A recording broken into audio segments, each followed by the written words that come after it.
ॐ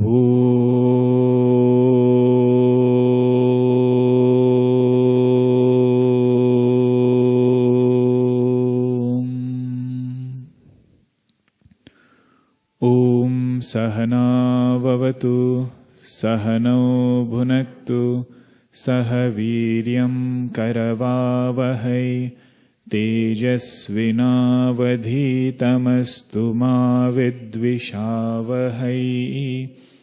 ॐ शान्ति शान्ति शान्तिः। समस्तजनकल्याणे निरतं करुणामयं नमामि चिन्मयं देवं सद्गुरुं ब्रह्मविद्वरं सद्गुरुं ब्रह्मविद्वरं।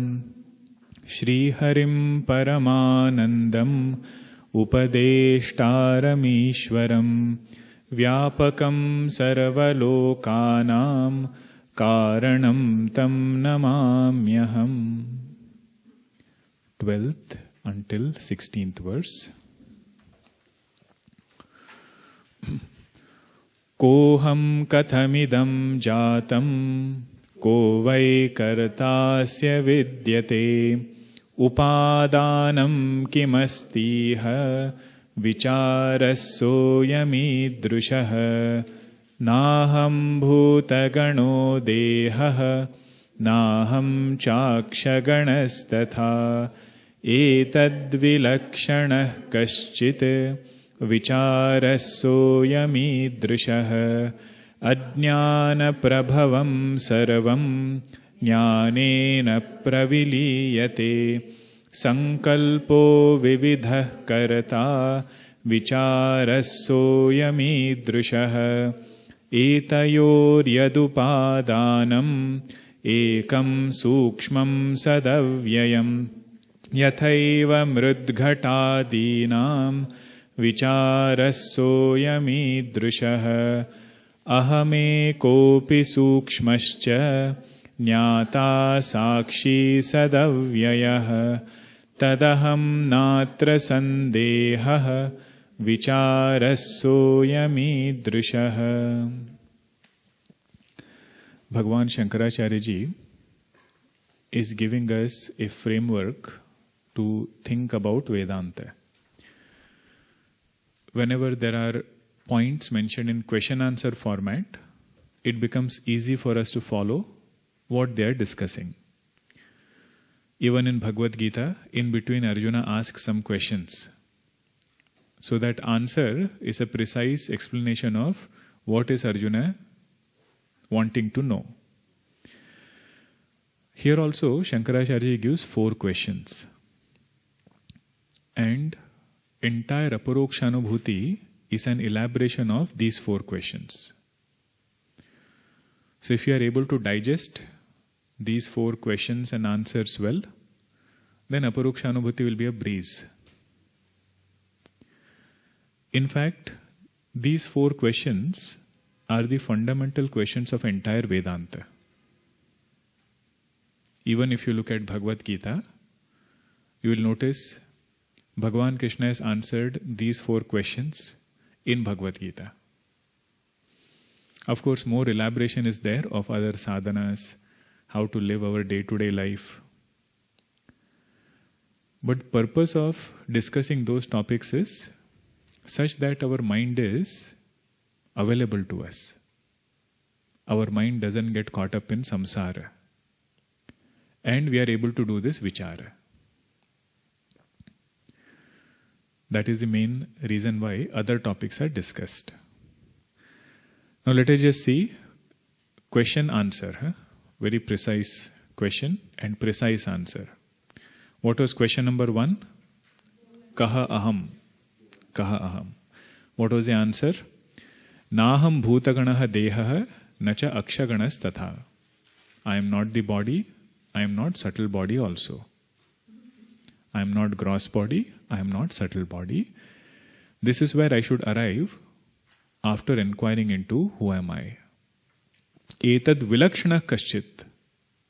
I am that which is different from gross body and subtle body. That Atman I am. Bhagavan Krishna took 6 chapters in Bhagavad Gita to explain this point. Chapter number 1 through chapter number 6, the main topic there is, who am I? This is also called as which vichara? Tvam-pada vichara. Tvam-pada vichara. It includes karma yoga. It also includes different types of yajnas. It includes discussion about swadharma. But we should always have the clarity, what is my final goal? I am discussing all these topics of karma yoga, of dharma, of swadharma, such that I get purity of mind. With that pure mind, I have to do vichara. With that vichara, I have to arrive at my essential nature. Having arrived at my essential nature, my sorrows will end. Is this correct statement? Any modification you want to do to this statement? You can do. Having arrived at my essential nature alone, my sorrows will end. Not any other ways. Until I get this clarity, I am this Satchidananda Brahma. Samsara will not leave us. Okay, so this was question number 1. Then question number 2 is, Kathamidam Jatam. How has this entire universe come about? What was the answer?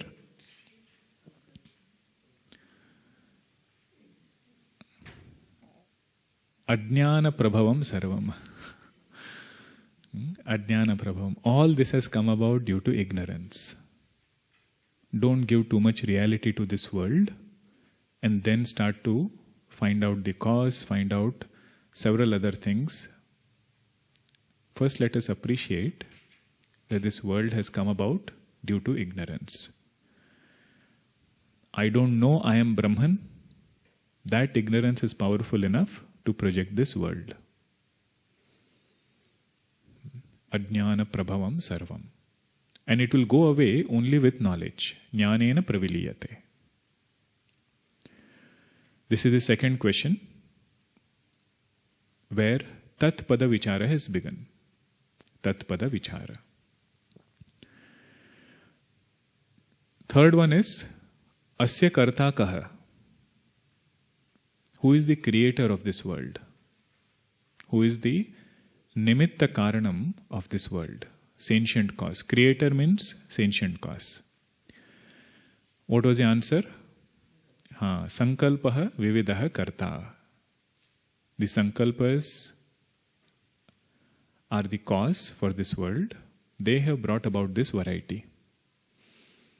Jiva's Sankalpa and Ishvara's Sankalpa. Together they project this world. But thing to appreciate is, it is Sankalpa Srishti. Just like dream world is waking Sankalpa. This whole waking world is Samashti Sankalpa and also Jiva Sankalpa. You know, one good way to think about this is, this whole thing is appearing in God's mind. Just like you have waker's mind projecting dream world, you can say waking world is projected by God's mind. It is only to loosen the solid reality that we give to this world. Such metaphors are given only to shake this understanding. Just like in dream, we don't question the reality of dream. We keep on experiencing until we wake up. And when we wake up, we understand it was waker's mind alone which was appearing as dream. Similarly, in waking world, we get so busy that we don't question the validity and reality of this world. And Vedanta, right from beginning, encourages us to question and appreciate this point, that consciousness with ignorance is projecting this world. Waking mind plus ignorance is projecting dream world. Consciousness plus ignorance is projecting waking world. but it is a projection. You know, these points Shankaracharya has already described and discussed in Bhajagovindam. Vishwam tyaktva sapna vicharam. He says, let go of this world, don't get caught up by it, knowing it to be sapna, knowing it to be like dream. Uma kaho main anubhava apana, satahari bhajana jagata sab sapana. Ramcharitmanas also we find chaupais. So that was the third question. Who was the karta? Fourth question is, upadanam kim? What is the material cause? What was the answer? Precise answer. Etayoho yad upadanam ekam sukshmam sat avyayam. The material cause of this entire creation is Sat. Why is it not said material cause is Maya?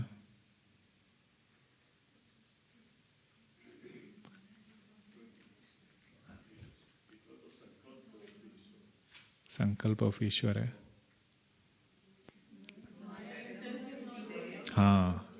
Maya itself gets its existence from Brahman. Maya gets its existence from Sat. Therefore, the material cause is referred to as Sat. So, whenever we use this phrase, right, Brahman plus Maya, we should always remember they are not same degrees of reality. Brahman is real and Maya is an appearance. Okay, so essential material cause of this entire universe is Sat. In Hindi they say, इस पटरी पर बुद्धि को दौड़ाना है. On this track, we have to make our mind run multiple times. I see this solid universe, but Vedanta is telling me the material cause is consciousness. And that consciousness is me myself. So, in this way, we should do vichara. So now what have we done? We have done Tvampada vichara and we have done Tatpada vichara. Then Mahavakya comes and says, Tat Tvam Asi. By doing Tvampada vichara, I understood my essential nature is Atman.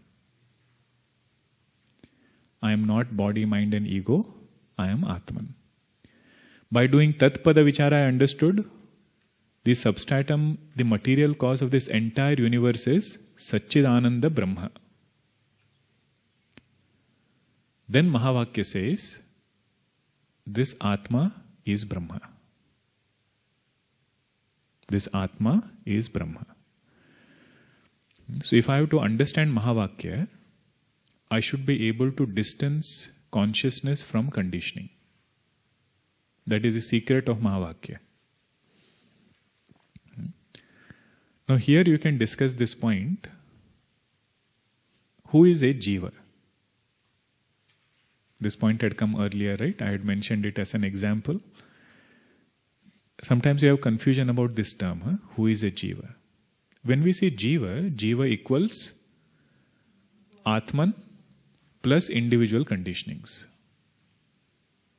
Atman plus individual conditioning. What are individual conditionings? In simple words, body, mind, ego. These are the familiar conditionings that we deal with. Can you call only body, mind, ego as Jiva? You cannot. You have to add consciousness. Consciousness plus body, mind, ego is Jiva. So here we cannot write body, mind, intellect? You can write body, mind, intellect. Intellect and ego, they are interchangeably used. Because our struggle is going to be primarily with our ego. That's why Raman Maharshi, he doesn't even talk about mind. He says just focus on this ego. That's why we use that phrase, body, mind and ego. But you can include intellect. You can also include avidya. But see, avidya by itself, it's not a concept which bothers us. What we get bothered by is body, mind and ego. Where we have erroneous notion is body, mind and ego. So who is a jiva?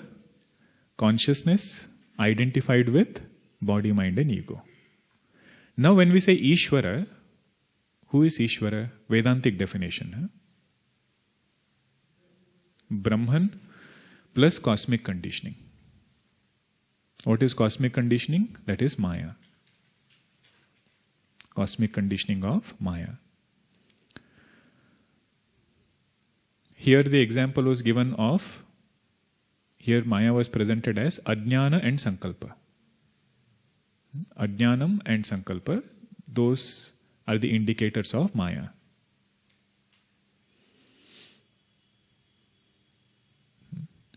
So Ishvara is Brahman plus Maya.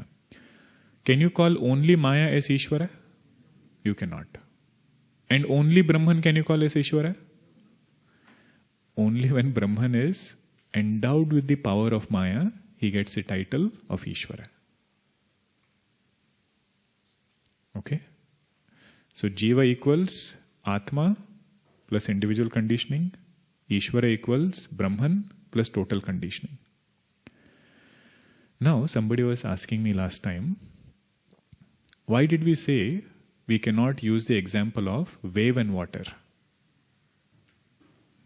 If you appreciate this point, you will note something. Means if you have appreciated the definition of Jiva Ishvara, you will note something. When we say Jiva is Ishvara, from what standpoint are we equating? Only consciousness standpoint. We don't equate Jiva to Ishvara from conditioning standpoint. Okay? So when you say wave represents Jiva. And when you say ocean represents Ishvara. What Mahavakya is telling is, essential nature of wave is water.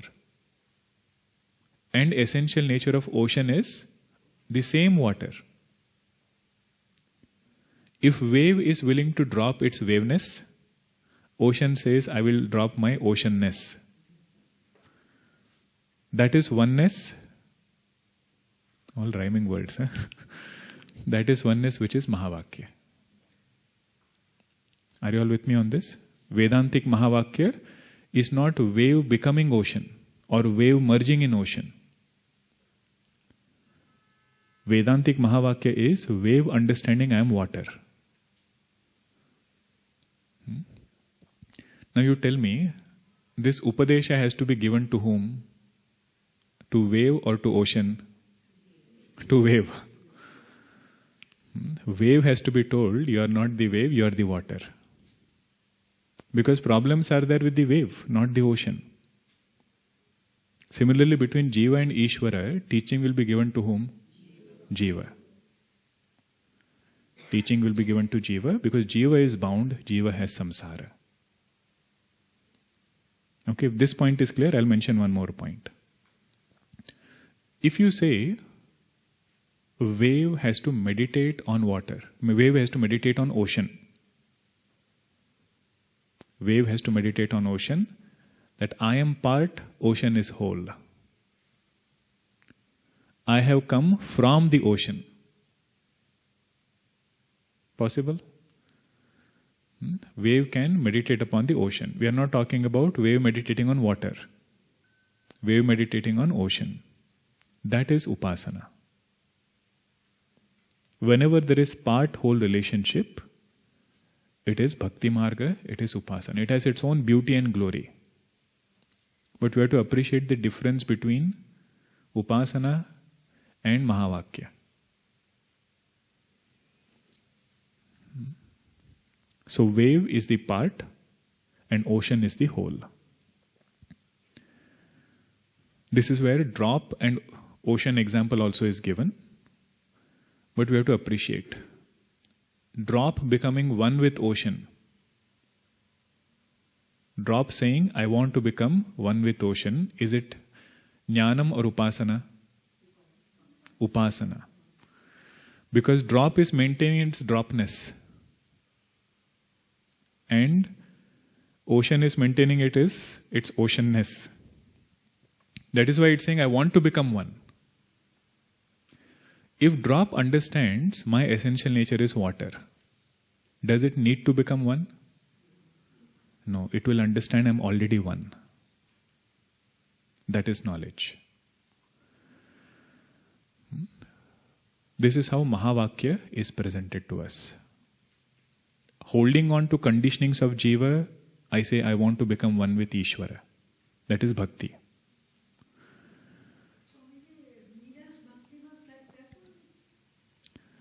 Amma, that's a different topic. You stick to the point. Stick to the point. Because then we'll have to go into her teachings, you'll have to go into her poetry. We won't be able to make a blanket statement. What was the bhakti like? But most of the saints, they were very rich in Advaita Jnanam. This much we can say confidently. How they presented it depends upon the context. Anyway, where were we? See, it breaks the chain of thought. Huh?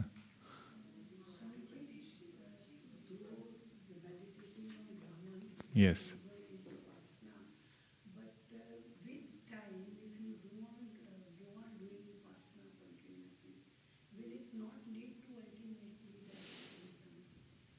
If I keep doing upasana continuously, will it not automatically or one day lead me to this thought, I am Brahman? There are two sides to it. Even if I do upasana, I am Brahman, first thing is it will only bring me goodness. They are not telling us to meditate upon, I am an angry person, I am a bad person. They are telling us to meditate upon, I am Brahman, I am Satchidananda. I am of the nature of bliss. But I don't feel that way. It doesn't matter, just do upasana. This is called as ahangrahopasana. It will not have any downsides. It will not have any negative effects. It will just bring us goodness. But is that what Vedanta wants us to do? Do upasana that I am Brahman? No. Although there are no downsides, although there is no limitation of doing it, Vedanta doesn't want us to keep repeating and one day believe that I am Brahman. This is where the topic of pramana comes into picture. If I have understood Upanishad pramana has revealed I am that infinite truth, knowledge should take place right away. For example, this color is yellow. What is the means of knowledge for it? Eyes. The moment eyes have told me this color is yellow, how long does it take for knowledge to take place? Instantly. Will that knowledge take place after some time, after I keep repeating this is yellow? No, right? Why? Because I have understood this is the only pramana. Eyes are the only pramana. Similarly, for this knowledge that I am Brahman, what is the main pramana? Shruti pramana. Within that, Mahavakya. So, Mahavakya will tell me I am Brahman. To the extent I have sadhana chatushtaya, to that extent clarity of knowledge will be there. Okay, but that's a good point. Does knowledge take place by doing this upasana that I am Brahman? Right now it is weak, later on it will become strong. One point is, there is no harm of doing upasana, even of aham brahmasmi. But that is not the main point. If I do aham brahmasmi upasana, that becomes ahangrahopasana. In ahangrahopasana, where in this I invoke this bhavana that I am Brahman. In myself, I invoke the bhavana, I am Brahman.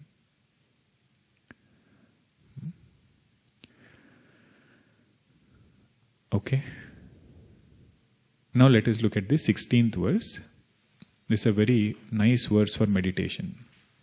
As I said, entire Aparokshanubhuti will be complete in 2 verses now.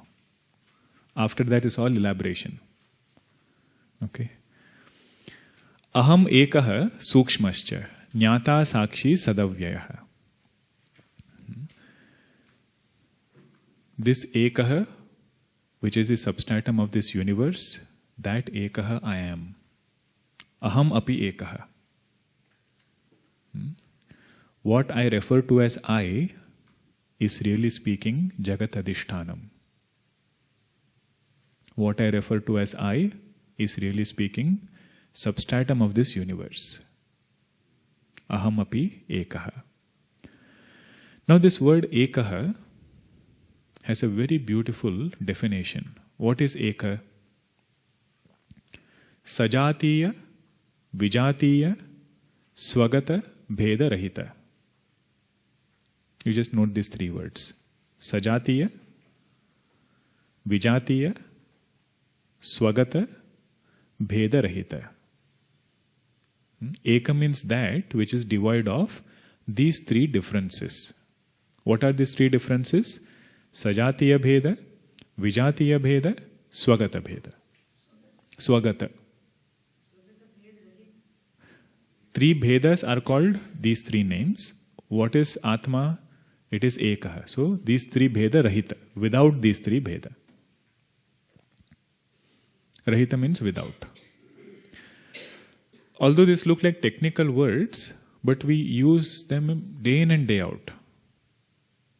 What is Sajatiya bheda? Sajatiya means differences within the same species. Jati means species, and Sajatiya bheda means differences between the same category, same kind. For example, one jati you can take as mango. How many varieties are there? Oh, plenty. You have Alfonso, you have Kesari, Dasheri. Huh? What are some other names? Langda, Chausa, Alfonso. This is called as which Bheda? Sajatiya Bheda.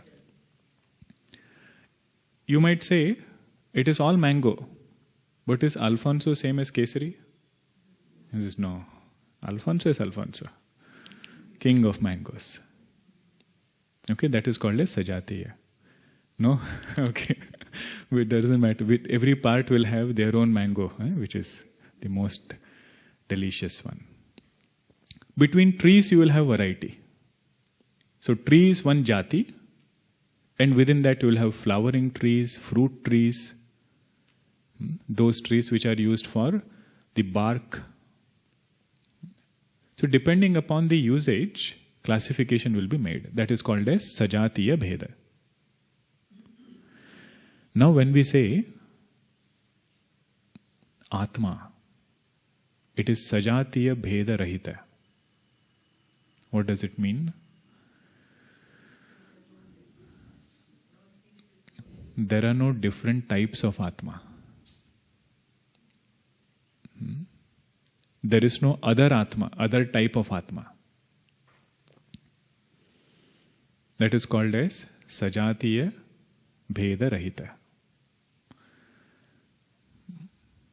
Although we might categorize people based on age, time of birth. Nowadays they have terms for that, right? Millennials, Gen Z. All those terms are there. But what is that classification based on? Body or Atma? It is based on body.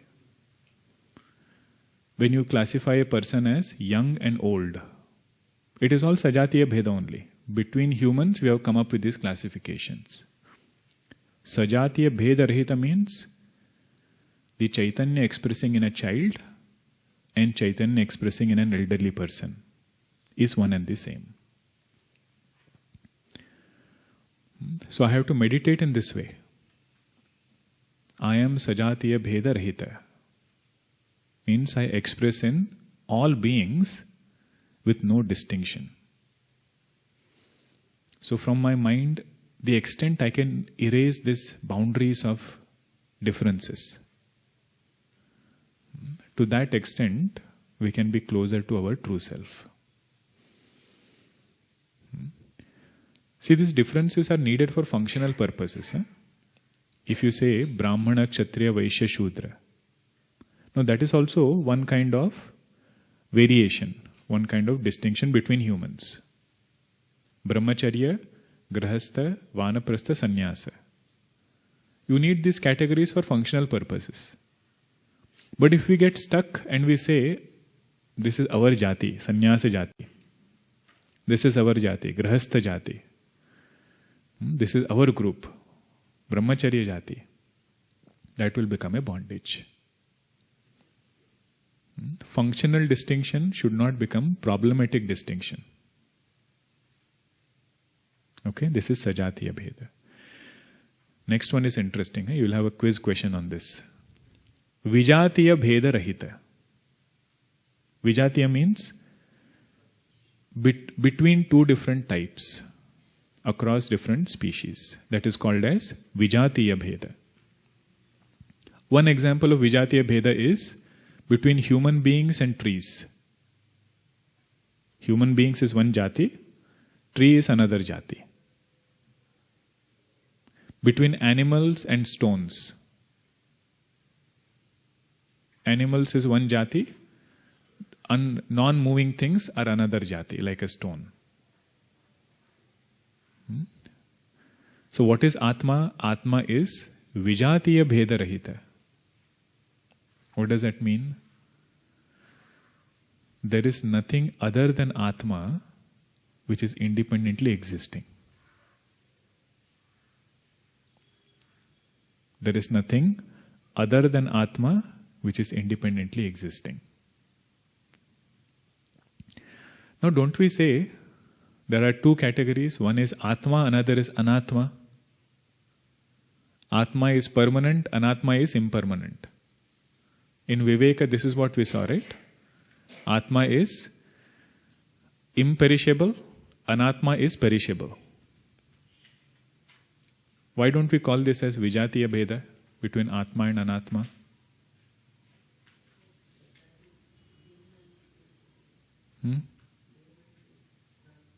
What is it? Name and troop. Nama Rupa. Don't use English and Sanskrit word. Either you say Nama Rupa or you say name and form.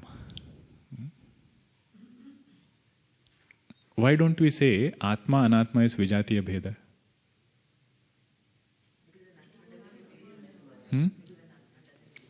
Anatma doesn't exist. Anatma doesn't have independent existence.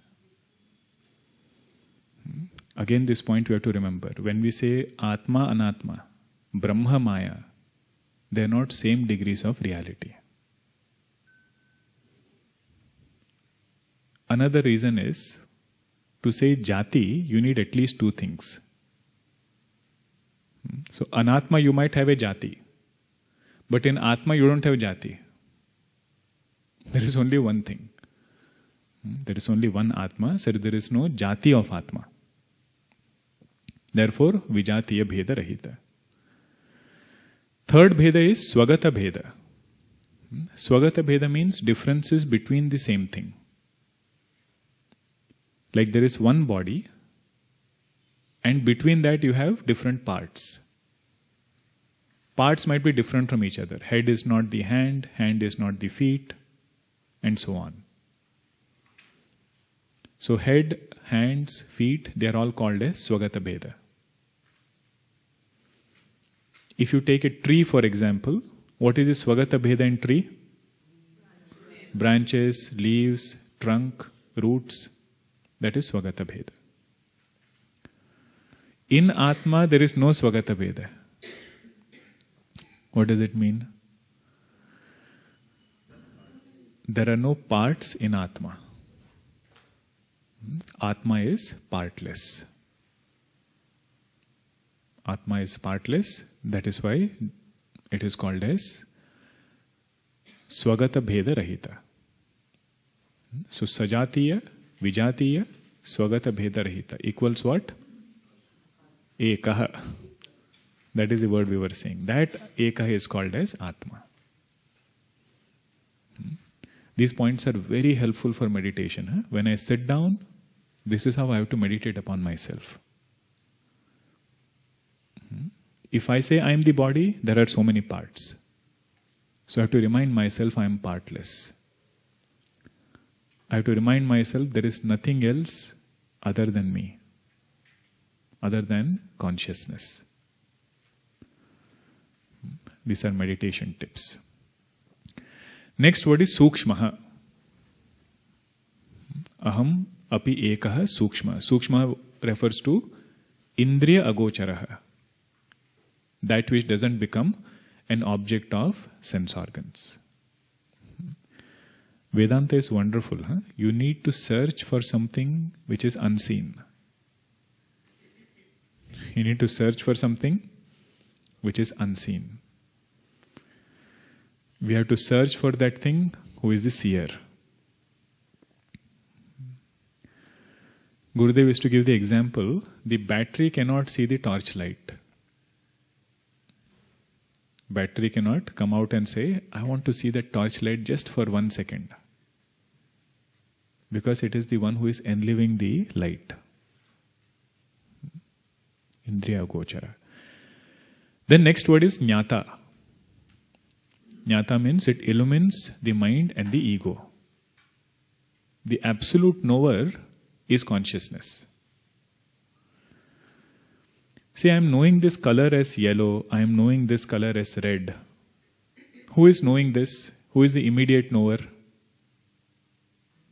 Eyes. Eyes are telling me the color. Who is the knower behind the eyes? Mind. If mind is not there, I won't see this color. Until I pointed you to this yellow, were you thinking about yellow? You are not. So thought was not there. So mind has to be there. Who is there behind the mind? You can put ego. Idam and aham will always be together. Thought of this and thought of I. The finite I. So ego knows the details of color, shape, name, form. And who is giving the ability to the ego to know? That is consciousness. Therefore, consciousness is called Jnata. We should not get confused with this point that consciousness is knowing the details. To know the details, you need to undergo modification. So eyes undergo modification, mind and ego, they undergo modification. How do you know they undergo modification? They get tired. Whereas consciousness is jnata without undergoing modification. That is indicated by the next word, sakshi. Sakshat ikshate prakashayati sadhanam vina. It illumines without any instruments, without undergoing modification. That is sakshi.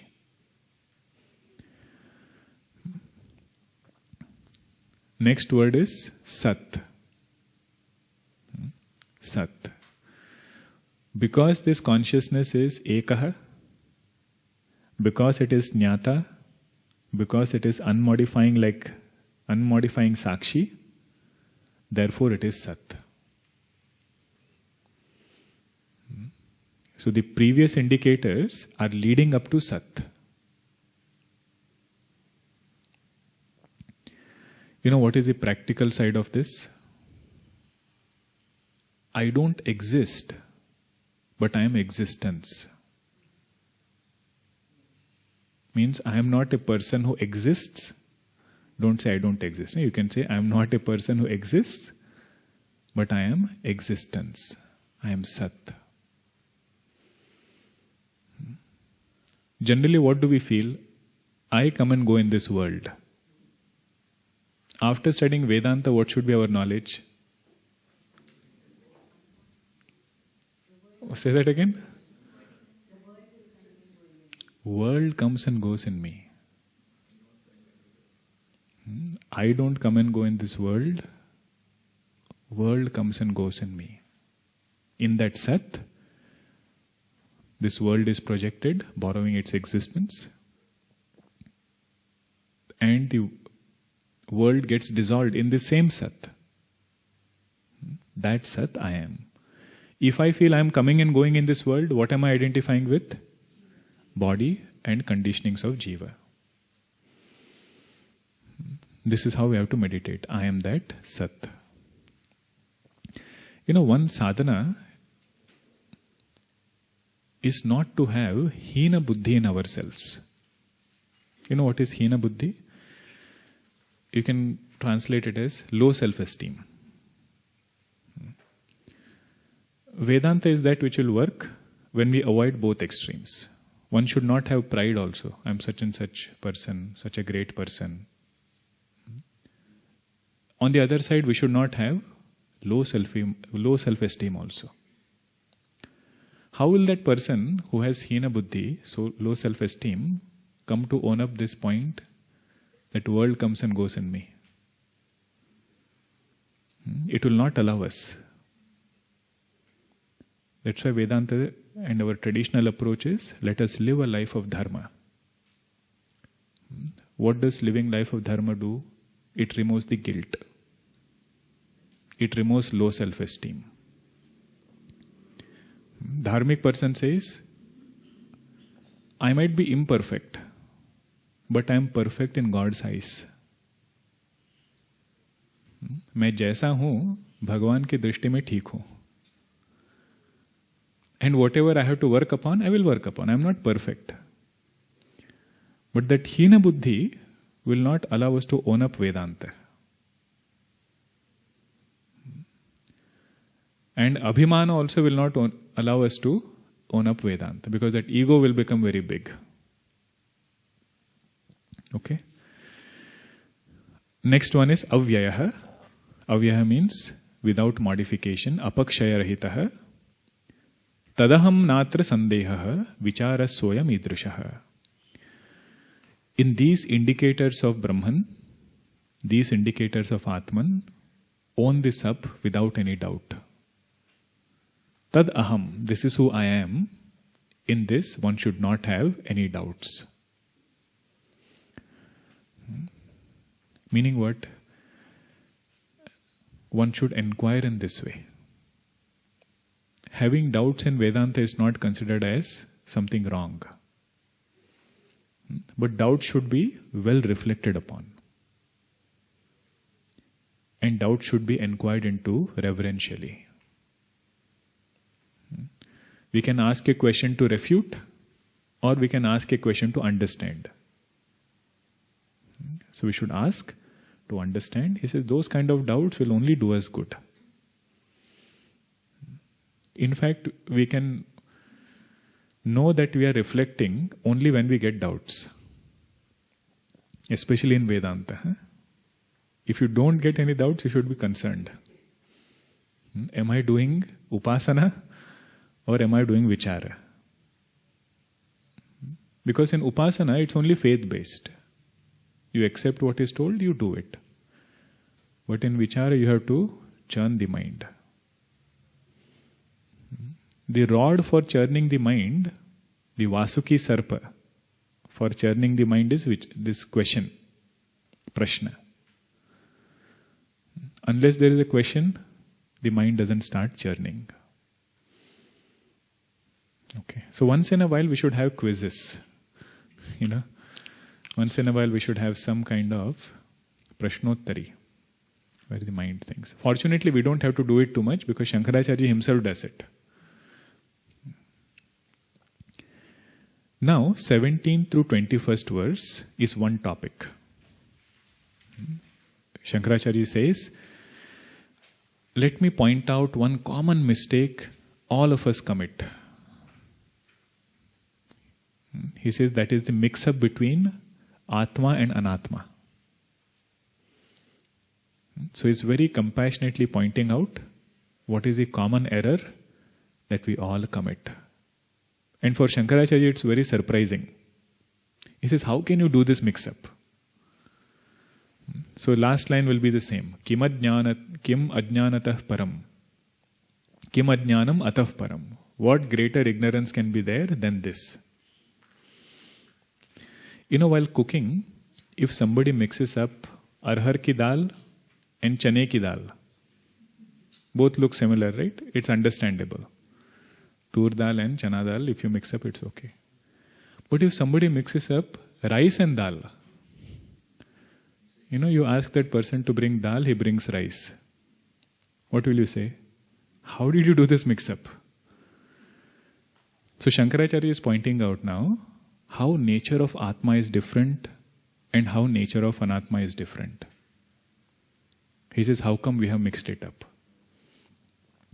You see the 17th verse. Atma vinishkalo hyekah Deho bahubhiravritah Tayoraikyam prapashyanti Kimadjnanamatah param Atma vinishkalo hyekah Deho bahubhiravritah Tayoraikyam prapashyanti Kimadjnanamatah param. You know, every field of knowledge will have their own methods. For example, in science, if you have to identify presence of a substance, what is the method there? You will have to put some chemical, look at the change in color of the solution, then you know the presence of that substance you are looking for. Unfortunately for Atma, we don't have such an experiment. Why is that? Because Atma is not an object. So the way to understand presence or way to understand Atma is, you take indicators of Atma from Upanishads. Then try to apply it on different things in this creation. Particularly body and mind. And then you say, this doesn't fit the definition of Atma. Therefore, this cannot be Atma. This is the thought process. But we should remember, indicator of Atma is not coming from Shankaracharya ji. Where is indicator of Atma coming from? From Upanishad. That is Pramana. Here he is not quoting from which Upanishad he has taken it. Later on he will quote also. Okay. So the first word is Atma. Atma as a definition. Huh? Atma means that which pervades everything. Atati santata bhavena iti Atma. Atati santata bhavena iti Atma. Atati means it pervades. Santata means everywhere at all times.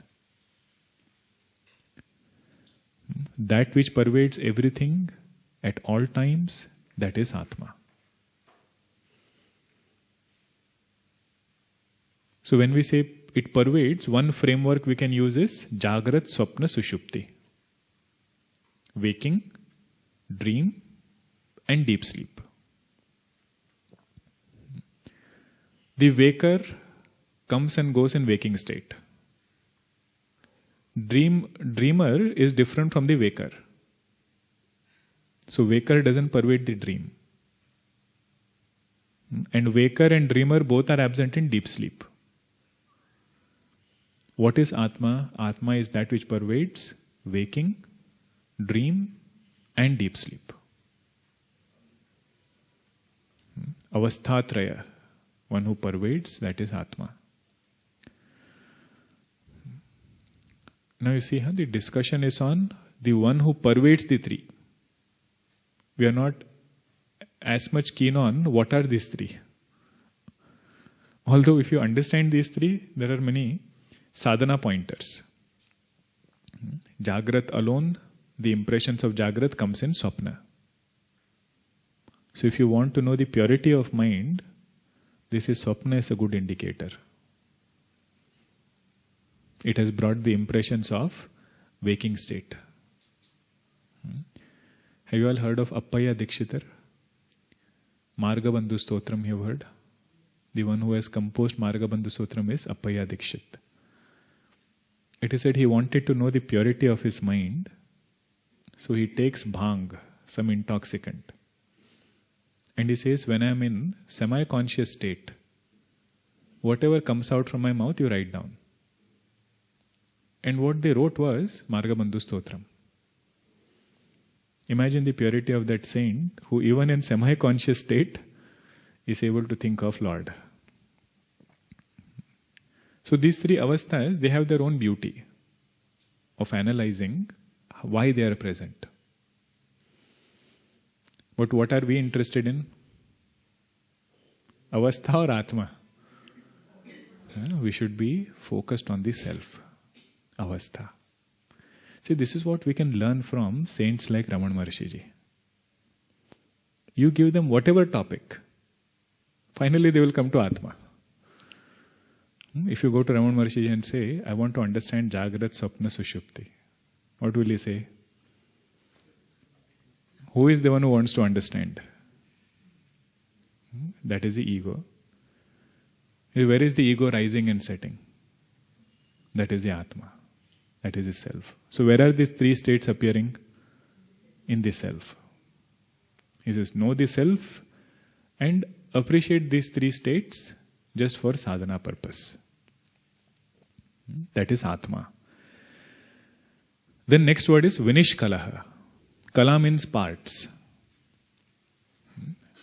And Atma is Vinishkala means it is without parts. It is partless. Okay. Vinishkalo hi ekaha. Ekaha refers to what we discussed before. Sajatiya, Vijatiya, Swagata Bheda Rahita. What is the next word? No, in the shloka. Dehaha. Dehaha. So Dehaha refers to gross body. It can also refer to subtle body. Dehaha bahubhihi avruta. That is one sentence. Atma is nishkalaha. Atma is partless. Atma is one. But this gross body is made up of so many parts. It is covered by so many parts. This subtle body is covered by so many parts. Covered by means what? It is made up of parts. Parts of gross body we understand clearly, right? Head, hands, legs. What are the parts of subtle body? You have to come to 17 number. I'll give you a clue.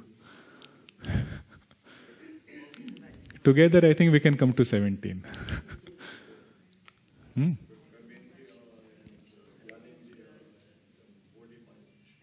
Karmendriya, Jnanendriya. How many total? 10. Then? No, subtle body. Body will not come in subtle body. Mind, intellect. 12. Mind and ego. हाँ तो 4 हो गए ना. So 10 plus 4, 14. और 5 कहाँ से लाएंगे? Pancha prana. Good. Pancha prana total becomes 19.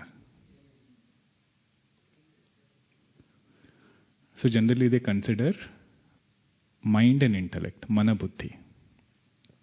Chitta ahankara is included in mana buddhi. So total 17. 5 organs of knowledge, 5 organs of action, 5 pranas, 15 plus mind and intellect. Mana buddhi, total 17.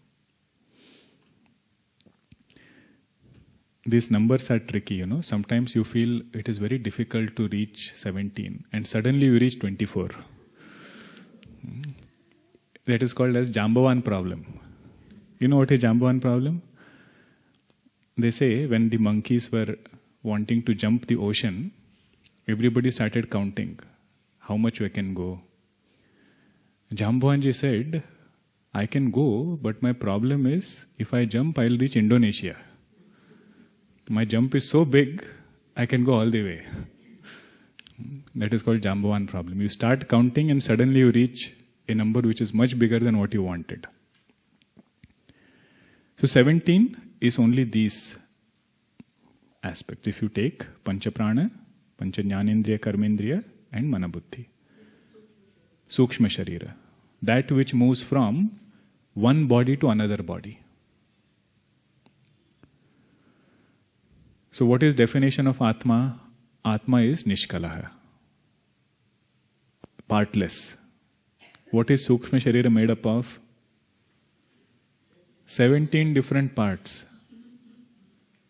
So Shankaracharya says, if somebody thinks of oneself as subtle body or gross body, tayoho aikyam prapashyanti.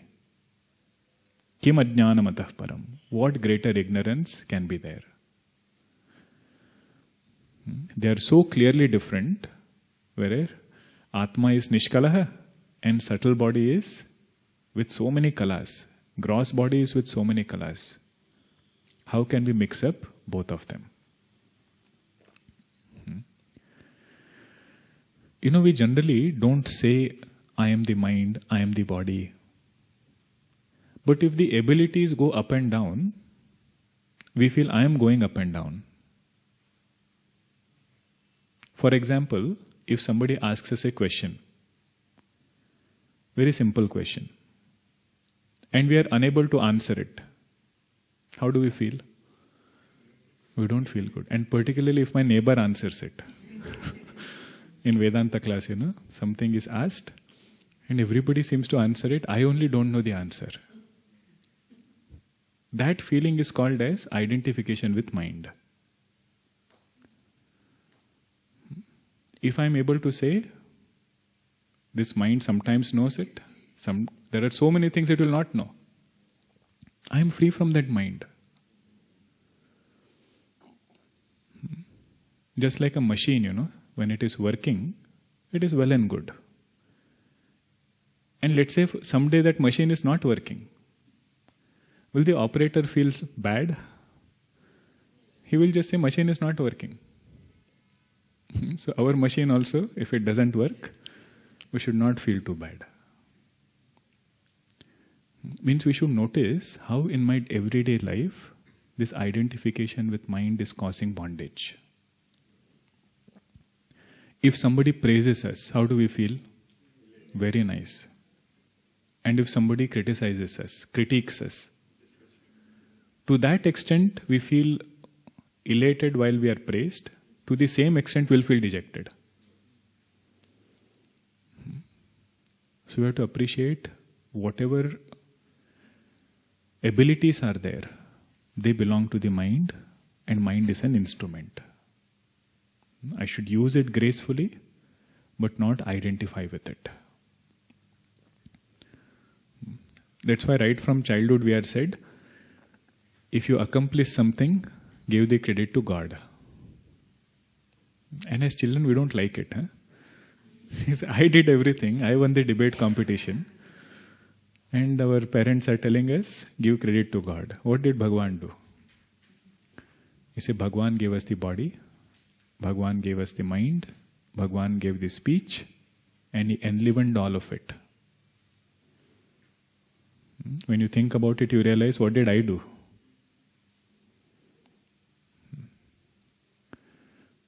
This is the verse where Shankaracharya is saying, let us learn to discern these two.